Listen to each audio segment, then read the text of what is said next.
I don't work for less than $100 an hour. So if I'm making $100 an hour, I'm doing all right. It's definitely something to be proud of, you know, knowing you started something. You believed in yourself enough to actually go out there and invest in yourself. All right, guys, we're back with the next video. This is Jermaine from Minding My Business. I'm here today with Andrew Cullen with Bumblebee Pressure Washing. All right, so we're going to jump into pressure washing, kind of see how it gets started, process, systems that are used to get bookings and all that. You guys stay tuned. So what is your business about? Kind of what do you do? So basically, I call it Bumblebee Pressure Washing, but we also do soft washing, any kind of exterior cleaning and service. We do stain decks, fences, wash windows, and that's pretty standard across the industry to do things like that. And then obviously it's a seasonal business, and there's a lot of guys that are doing Christmas lights in the winter and things like that. But I do everything from roofs, house washes, driveways, everything. But so soft washing, it's a little different than pressure washing. You know, typically, you know, you think, you know, a lot of people just know about pressure washing. Yeah. So they're gonna come out with just some water and a pressure washer and blast it, which isn't really the safest nor the most efficient way to do it. So soft washing is basically you apply a chemical solution on there where you're killing all that algae that's on the house in a safe way. You're completely removing everything so that way it's the cleanest possible and it stays clean for longer rather than, you know, just somebody with a residential pressure washer. So there's definitely a lot of benefits to having a professional out to do it. What did you do before you actually start doing pressure washing? Man, I've done a lot of things, you know. I've done everything from I attempted carpet cleaning for a little while, air duct cleaning. I was a computer repair technician for a little while, or for about a year. I worked for an HVAC company doing HVAC repair, and so I've done a lot of things, you know. So, but this definitely, you know, meshed with my personality. You know, I get to be on the move all the time, and I get to stay out. I don't like going in people's houses, you know. That was one thing we had talked about, you know. Carpet cleaning, you got to go inside the house, and it's a little more nerve-wracking. So I like being able to stay outside. So before you started your company, did you do any type of pressure washing before to get Yeah, actually, I've been doing this since I was a kid with my dad, since I was 12 years old. He was kind of an innovator in this. A long time ago, you know, soft washing was never heard of, you know, 15 years ago. So I remember the first job he did, he got a 50-gallon drum with a well pump and drug the drum around the yard and did it that way. And so we've definitely come a long way since then. And that was soft wash? That was soft washing, yes. Yep. That was 15 years ago. It was not very, very new. So what made you decide to start your own company? Well, I'm a full-time parent, 2 kids. I got 2 boys, and you know, I just wanted the freedom of working for myself. You know, there's a lot of freedom and pride in that, and you know, you bust your butt for someone else for 20 years, and you never really know. You're not guaranteed anything. You know, you may spend your life somewhere, and then they fire you because they can't afford to pay you what you're worth. You know, so another good thing about, you know, owning your own business, being an entrepreneur, is there's no top out. You know, you get in, you get out of it as much as you put in.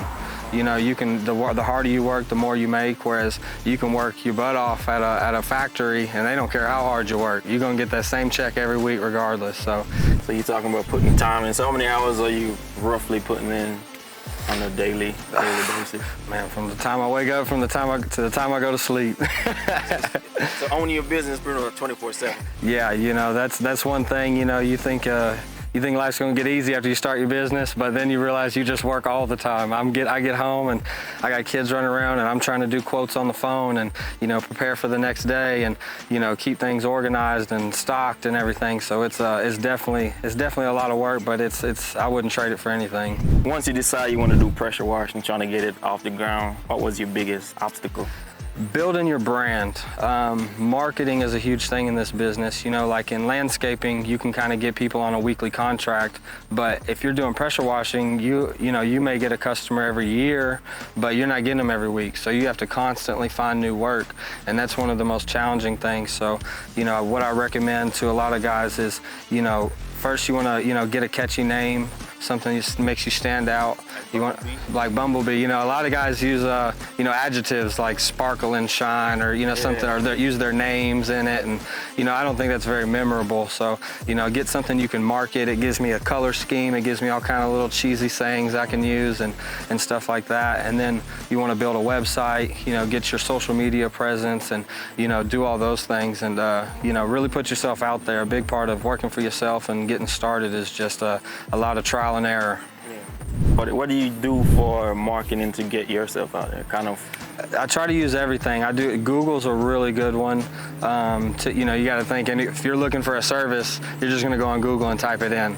You know, so Google's huge. Facebook's really good for word of mouth and referrals and stuff like that. And the marketing, you know, avenues you have through Facebook are pretty good. You know, you can pay to boost posts and stuff like that, and you know, kind of target your area. So those are really good too. And then, you know, you can do SEO, search engine optimization. That's a huge thing almost with any business. You know, you really, and that's, you know, comes back to Google. You're trying to get to the top of that. There's a lot of money in being at the top of Google, you know, so your SEO is a big thing for sure. And what piece of equipment did you have when you first started? So when I first started, I had an old, like I said, I did it with my dad when I was a kid. He had an old rusted out trailer in the backyard. I had been touched for years, and I had saved up, I think, probably like $1,200. And it's funny because I had so much faith that this is what God wanted me to do in my life. I literally started my pressure washing business with no pressure washer, and that's 100% true. I had just the stuff to spray chemicals. I showed up to my first job, I sprayed chemicals, cleaned it. The lady was like, "It looks great, can you do the driveway?"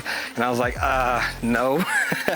But I took that money and I went and bought a pressure washer, and I've just slowly built up everything. So I've literally started with nothing. Yeah. What piece of equipment would you advise them to get if it was like one or two? First thing, I would recommend having something to do the soft washing, something to spray your chemicals. Like I said, that's what I started out with. If you don't have that, life's gonna be really hard. So you can get by with just soft washing. You really wanna, and then you can get a cheap little pressure washer for, you know, a few $100s and get by. But as long as you're able to spray chemicals, you can get some stuff done for sure. So is pressure washing like a seasonal business or the year-round business? I've cleaned houses in the snow before, yeah, but it definitely slows down. You know, it's the wintertime, it's not near as busy. Like I said, that's why people do Christmas lights, and there's all kind of different, you know, things you can do in the winter. But yeah, no, it's definitely seasonal for sure. Do you do anything besides pressure washing when it gets slow? I prepare for the winter. I don't really have anything that I said. I have realtors, and, you know, people are still selling their houses and you know, commercial jobs and stuff like that. So I've gotten to the point where I can stay busy enough to stay afloat during the winter. But it took you know, several years to get to that point for sure.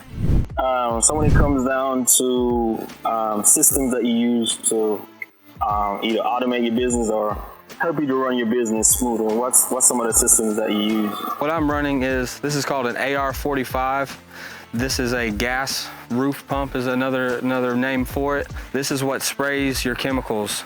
You can spray a roof with this. You can get up, you know, about 30-40 feet with this thing from the ground. I can do 3-story houses without ever stepping foot on a ladder with this thing, and your flow is just crazy. I can clean an entire house with just this without even pulling out the pressure washer. This is called a remote blend manifold. So basically I got my water, my soap, which is like a surfactant that you put in there, and then my bleach solution that runs through here. And then if I want to run anything additional, I can run a hose through to that.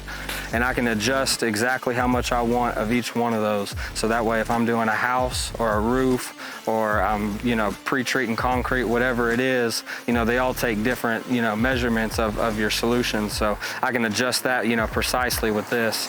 And the coolest thing about this is I have a little button with a remote, and I can toggle back and forth. So I can press my button and I can go from water to my chemicals and then back to my water. So if I'm on the other side of the house, I can just spray my water, rinse you know, get my bushes and everything wet, press my button, start running chemicals, clean the house, and then go back to water without ever having to go back and forth. So huge help without having to do all that running around back and forth. This is my soft wash reel here. This is where all my chemicals come out of.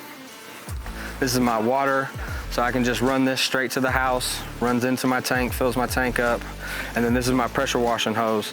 So I can just run that, and I've got my pressure washer over here. This big old thing. I know it looks like a generator, but this is a pressure washer. It's a 5,000 PSI, 5 gallon per minute unit. It's definitely a big unit. You can do just about anything you want to do. And these are all my chemicals and stuff, so your specialized chemicals. So whether you're degreasers, your wood brighteners, aluminum brighteners, your gets off the tiger stripes off of the gutters, your rust removal, all that, specialized stuff you can, have on the truck as well. A lot of progress has been made in the last few years in this industry. So being able to, do all these things as efficiently as you can is huge and will really help you grow your business. Like when doing quotes and stuff, a lot of times how I do quotes is, it's Google Earth. It's a small thing, but with that you can get on there, you can pull up the house. There's, things on there that you can measure square footage and stuff via satellite. So that's a huge one. When I used to do this with my dad, we used to have to spread a map across the dash to go and do a quote and find it. You couldn't just look it up online. So it definitely, that makes things a lot simpler. So you use the Google Earth for quotes. Do you use any system to send invoices, the website? Those are like systems you can mention. So one thing you can use is, you want to have your invoicing apps and stuff like that. I use an app called Wave. There's also another one out there called Market that I've heard a lot about and think about switching to. But yeah, there's a lot of stuff that's really, coming out nowadays that makes things simpler like that. It just kind of depends on, your needs and what you're looking to have done. What service you get booked more for?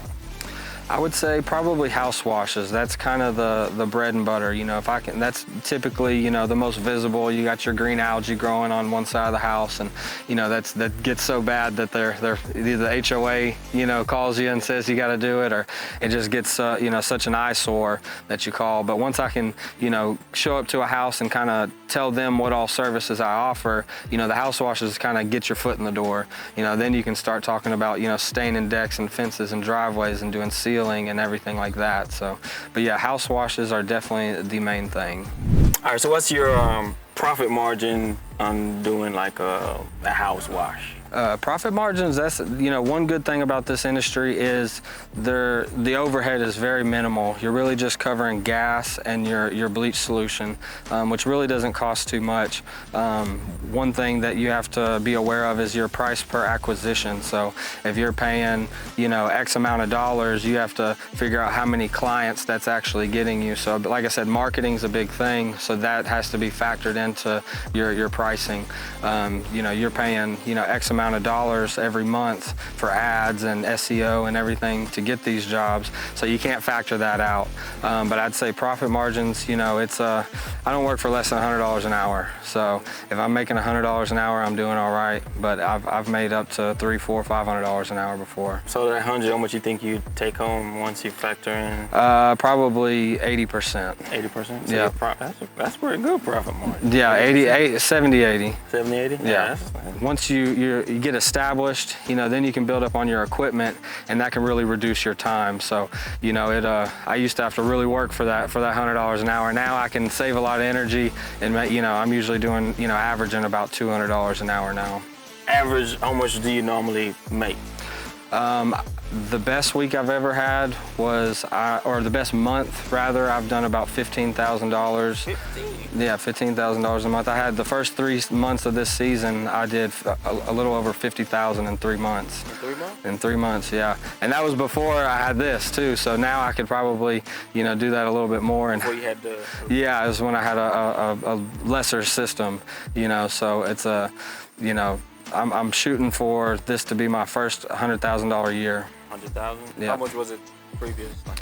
I think previously, and we're talking gross, probably like 60 to 70, but I've really started to take it serious recently and, put money back into advertising, put money back into equipment, and start to really, invest in myself. So that's really been a big, a huge part of that. So I'm definitely, shooting for at least 100,000 this year. Would you say your investment to starting your own company is Are you happy with the decision to start your own company? Yeah, definitely. Yeah, it's huge, man. You know, it's like I said, I've got kids, and so it kind of frees my schedule. I can be flexible in my schedule, and you know, be there for them when I need to be. And you're not going to really make enough money to thrive, you know, just working at a factory. You know, making minimum wage isn't going to cut it. And that was kind of my thinking. I was like, I gotta be able to provide for my children and my family, and I want to do something with my life. And you know, making 12 bucks, 15 bucks an hour just isn't it. So what's kind of your goal for your company? Do you have like a 5-year, 10-year goal that you see your company? In the next 5 years, I'd like to have a couple trucks running to really get into the commercial side of it and doing gas stations, and get into doing paving and, you know, spraying the paving seal. And then you know, I'm not getting any younger, so I can't do this forever. So that's why I'm really trying to scale my business and get to a point where I can have people go out and do the work for me, and I can do, you know, more work outside. I heard a saying once, and it said, "You're too busy working to make money." So you gotta get out of the field sometimes to really be able to make that money. You definitely sacrifice sleep, and it'll accelerate those gray hairs a little bit. So anybody trying to start your own business, you're gonna leave your 9-to-5 rat race. You're gonna start up your 24/7 startup phase. So it's a lot of work when you start your own business. There's a certain level of pride that comes with that. You know, today I was coming home, and I've been busting butt, and I got so many things going on. It just felt so good to know that I'm doing everything I can. I'm working for myself, and you know, I'm the owner, I'm the boss, I'm the CEO, I'm all of it. You know, so it's a beautiful thing. It's definitely a privilege and a blessing. What's some pros and cons of running your own business? I know we touched on a little bit of those, like time and all that. What's some pros and cons there? I'd say the biggest con is stress. Learning stress management is huge, and I'm sure you got that look. I can tell you understand. You definitely understand. So it's a big thing. You know, I didn't know what anxiety was until I had a business, and then I started getting real familiar with it. So you have to learn to meditate and kind of center yourself, and just know that if you're doing the best you can, that's the best you can. Don't sit there and put too much on yourself. So con-wise, definitely stress, you know, but if you can manage that, you know, there's ways to navigate through those things in a healthy way. And then benefits, the pros to that, I would definitely say, you know, just the money obviously, but just the freedom and the pride in what you're doing. You know, it's definitely something to be proud of, you know, knowing you started something, you believed in yourself enough to actually go out there and invest in yourself, you know, because a lot of people, you know, they get stuck in the golden handcuffs is what they call it. You got a job and you're paying bills and you're surviving, you know, but you're not really happy. You're kind of trapped and stuck within that level of comfortability.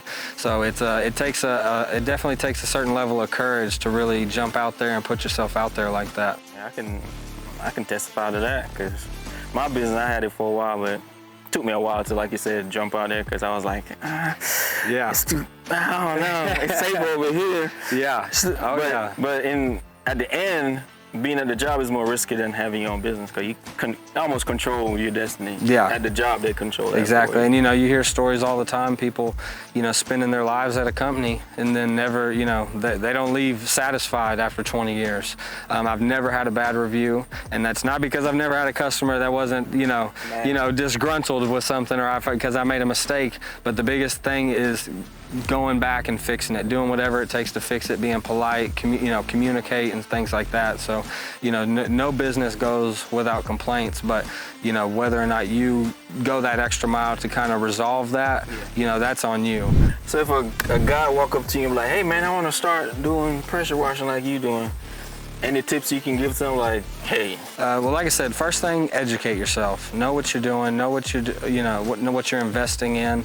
Know what your goals are. Know what avenue within the industry you're trying to target. Because you may target new construction. You know, and with that, you know, you can pretty simple to get into new construction. You really just need a pressure washer, because they don't really have algae growing on new buildings. So really just kind of knowing what you're going for. But yeah, definitely, you know, get quality stuff. You know, if you can afford it, you know, if you got to start out low and, you know, just do what you can, do what you got to do. That's what I did. I started with, pretty much the bottom of the barrel kind of stuff, but I knew a lot, and that knowledge is worth way more than anything else. So definitely, try and get quality equipment, and then just, be patient, because it takes time to build your brand and your, market your business. How would they get that? Where would you tell them to go to get some knowledge? YouTube and Facebook. YouTube has a lot of good videos on there. You can check out my YouTube, Bumblebee Pressure Washing. I've got some stuff on there. I do like some walkthrough videos and stuff like that. I've got one I just put up, and I go from start to finish, where I pull up at a house and I do everything and show them exactly how the soft wash method goes. And then, like I said, those Facebook groups. I've been doing this for a long time, and I'm learning stuff from these Facebook groups. So is it more like local groups, or you can just do a wide net? A community that's willing to help. It's not all competition. People get caught up in, oh, you're stealing my business, oh, you're competition, I don't want to help you. And it's not like that. There's enough work out there for everybody. That's why I tell people I can't clean them all. I'll try, but it just ain't gonna happen. And I'm actually doing tomorrow, training another small business on how to, do staining on decks and fences, you know what I mean? And initial reaction is like, maybe training my competition isn't the greatest idea, but being a good person and offering value to your community, and don't be scared to call up a business and just ask, you know what I mean? Just call them and say, hey, I'm new, I'm starting out, what can I do? What do you recommend? That's another great way to get your foot in the door, is just to call somebody who knows what they're doing. Where can they find you? Like, where can people find you? Like, people that are trying to get you to pressure wash, like, hey, I need Bumblebee. Where can they find Bumblebee? Yeah, first thing, Google me, Bumblebee Pressure Washing. I should come right up. You can go to my website through there. Also, another big thing is my Instagram. I've been really pushing videos and content on my Instagram. Doing the reels on there is a real great way to market your business. Luckily for me, pressure washing is visually, it's aesthetically pleasing. So, it kind of sells itself in a way on that. Yep. And you can also give me a call. My phone number is 615-956-8963. You can call me, text me, or you can email me at bumblebeecleaners@gmail.com, and that's Bumble with just the letter B, cleaners@gmail.com. Hey, so we're gonna wrap this video up. This is Jermaine from Minding My Business. We're out here with Bumblebee Pressure Washing. Maybe you can leave us a tip in the comment section, that maybe something that you do that he didn't mention. We're sure to look at those comments. Until the next video, we out.